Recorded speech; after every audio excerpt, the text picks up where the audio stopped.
শুনুন শুনুন শুনুন, এইটা কোনো সাধারণ আদালত না, এইটা সবজি আদালত। অর্ডার অর্ডার অর্ডার, আদালত শুরু। আজ ঠিক হবে আলু দোষী না নির্দোষ, কেউ আইন ভঙ্গ করবি না। মহামান্য আদালত, সব দোষ এই আলুর। আলুই মূল সমস্যা, ও ছাড়া আমি কিছুই না। বিশ্বাস না হলে ওর দ্বিতীয় সহযোগী ফ্রেঞ্চ ফ্রাইকে জিজ্ঞেস করেন। মহামান্য আদালত, আমার জন্মই হয়েছে আলু থেকে। মানুষ আমাকে খাইয়া অসুস্থ হয়, আলুই মূল ভেজাল। বিশ্বাস না হলে ওর বন্ধু কোল্ড ড্রিঙ্ককে জিজ্ঞেস করেন। হুজুর, আমার কোনো দোষ নাই। আমি আলুরে বন্ধু ভাবতাম, কিন্তু আলুর সাথে থাকলেই সবাই আমারে বাজে পানি বলে। আলু, সবাই তোর বিপক্ষে, সবাই বলছে তুই দোষী। নিজেকে নির্দোষ প্রমাণ করার জন্য তোর কিছু বলার আছে? স্যার, আগে একটা কথা বলি। আমি জন্মাইছি মাটিতে, তেলে বা ঝালে নয়। স্যার, এই হলো আমার আসল রূপ, সেদ্ধ আলু। তেল নাই, ঝাল নাই, স্বাস্থ্যকর। দেখছেন তো, আলু আবার হেলদি হিরো। এই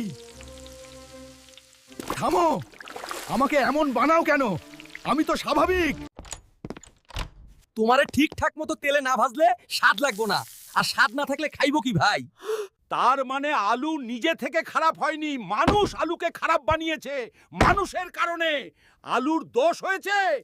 স্যার, আমি গরিবের বন্ধু, কারো ক্ষতি করার জন্য আমার জন্ম হয়নি, কিন্তু এই মানুষই মানুষের ক্ষতির কারণ বানায়। মহাদয়, আলু থাকলে কেউ অসুস্থ হয় না। আলু ছাড়া আমরা ভাত ডাল অচল। সব সমস্যার কারণ তেল। আলু নির্দোষ, আলুর কোনো দোষ নেই, মানুষ দোষী। আমরা সঠিক বিচার চাই। শরীর ফিট ও সুস্থ রাখতে চাইলে আলু বাদ না, তেল বাদ দাও। তার মানে আমি এতদিন ভুল বুঝতাম আলুকে। দোষ আলুর না, তেলের।